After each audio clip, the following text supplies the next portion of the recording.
a commencé par un coup de fil à Rouen, le week-end de Pâques. Samedi 30 mars dernier, en fin de matinée, le commissaire Philippe Ménard vient d'être informé par le parquet d'un double meurtre. Pour l'instant, je sais simplement qu'il y a 2 corps qui ont été retrouvés au domicile de ces personnes à Grand-Quevilly et que c'est le long de l'axe qui s'appelle la Sud 3. Donc je charge l'adresse dans mon GPS et on y va à plusieurs voitures avec les fourgons de la police technique et scientifique. Le drame s'est produit vers 7 h du matin dans ce quartier ouvrier de la banlieue de Rouen, le Grand Quevilly. En quelques minutes, le commissaire et ses hommes arrivent sur les lieux du crime. Voilà, on arrive ici. La police est déjà sur place, le quartier est bouclé. Il y a une voiture devant et la voiture de sa femme qui est en travers là. Donc avec l'équipe de policiers chargés des constatations, donc nous pénétrons avec la police technique et scientifique. On s'aperçoit qu'effectivement les corps sont pour l'un à l'extérieur de la maison à quelques mètres de la porte d'entrée et l'autre quelques mètres à l'intérieur de la maison dans le vestibule. Il s'agit des corps de Jacques et Nelly Franck, un couple de sexagénaires. Jacques Franck est médecin généraliste installé depuis 35 ans dans cette commune. Un homme très apprécié. Nelly, elle, n'a jamais travaillé. Elle a élevé leurs 3 enfants, chacun engagé dans une brillante carrière. Une famille modèle. Depuis le drame, des fleurs et des témoignages d'affection sont accrochés aux grilles de la maison par leurs amis et tout le voisinage. Ça fait 35 ans qu'elle est là, ça fait 35 ans que je le connais. Ça a toujours été mon auteur de famille. Et comment il était, ce monsieur? Adorable, même les gosses.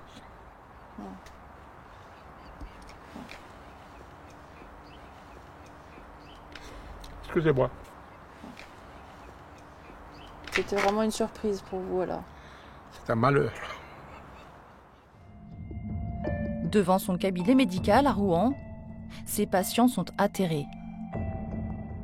C'était mon médecin préféré. Il était disponible pour tout le monde. Ouais. Il savait écouter les gens.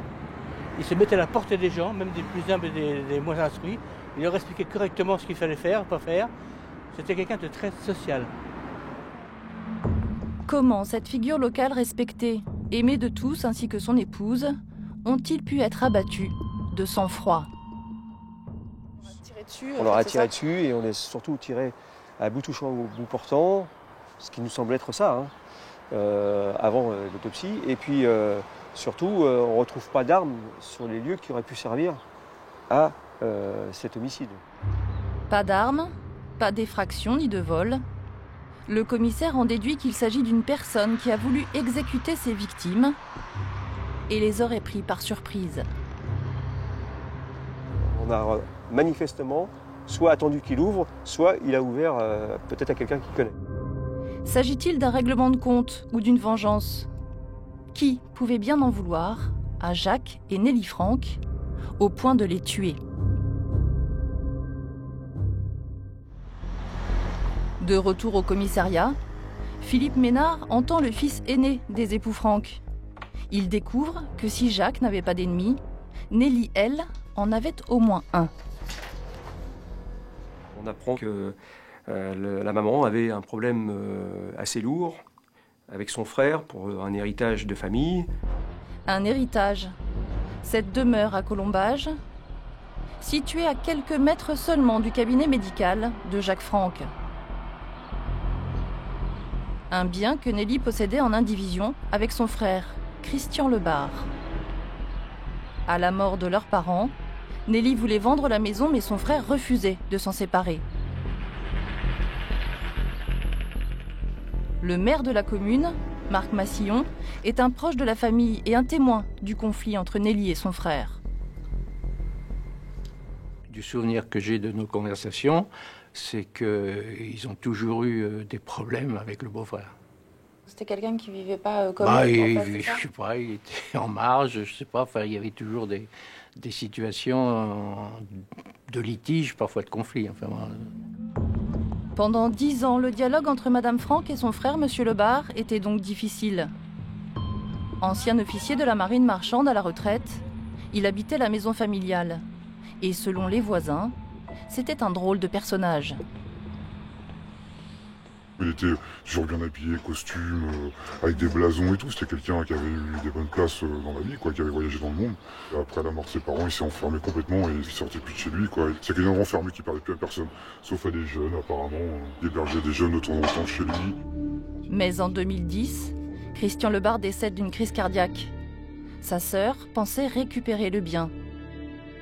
C'est alors qu'un certain Jimmy Étancelin s'y oppose. Il revendique à son tour l'héritage de la demeure.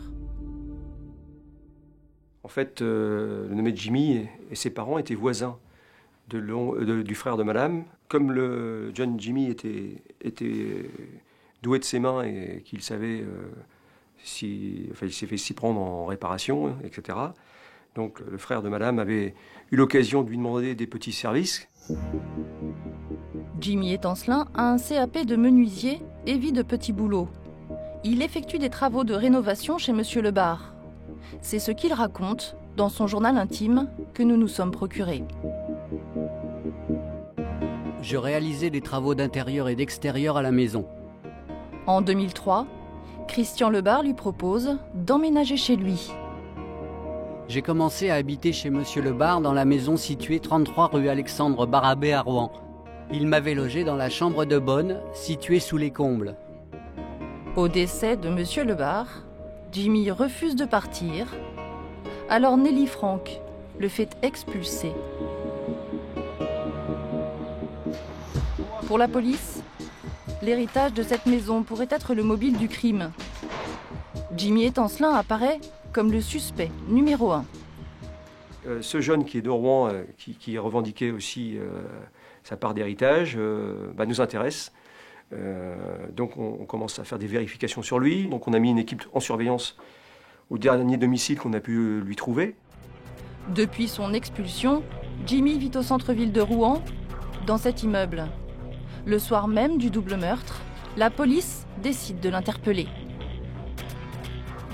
Dans sa poche, on retrouve finalement une arme artisanale.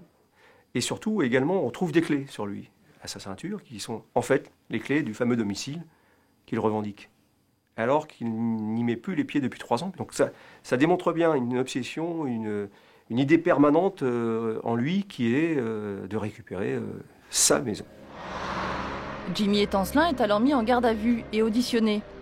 Le lendemain, l'homme reconnaît avoir été sur les lieux du crime ce matin-là. Parti à pied de chez lui, il serait passé au-dessus de la voie rapide par une passerelle qui mène directement devant le pavillon du couple. Il aurait simplement traversé la rue et enjambé un muret pour s'introduire dans le jardin des 2 victimes. Il est à ce moment-là 7h20.